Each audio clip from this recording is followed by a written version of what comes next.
că există COVID. Nu există nimic. Nu a fost văzut niciun virus. Nu există, nu l-a văzut nimeni niciodată. Singura știință care există în această lume este Iisus Hristos. Singura și unică. Voi înțelegeți că omul ăsta nu crede în știință și în progres medical? Familia asta, de fapt. Pentru că ea e un fel de doctor holistic. El, probabil, vrea să închidă spitalele, așa cum a zis că vrea să închidă și molurile, farmaciile, casele de pariuri și băncile.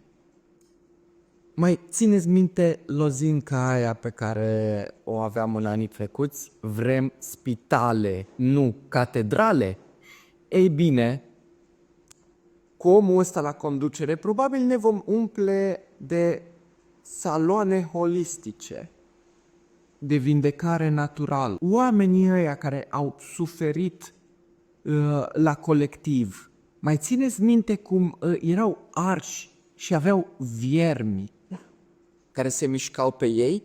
În nutriția holistică și în medicina holistică, suferințele noastre fizice au o cauză care pornește din suflet și de la emoții.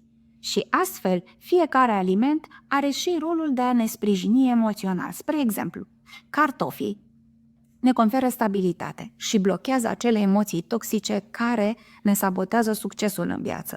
Iar usturoiul este cel mai potrivit atunci când simțim nevoia de siguranță și de protecție. Ei, acest individ probabil e de părere că ei aveau nevoie doar de o rugăciune. Și ca să nu mai fie supărați, băgați, nene, niște cartofi cu conopidă, cu cimbru și cu usturoi pentru protecție. Dragilor, pentru 1 și 8 decembrie, direcția este foarte ușoară. Europa, Vest, Știință. Lasconi, USR.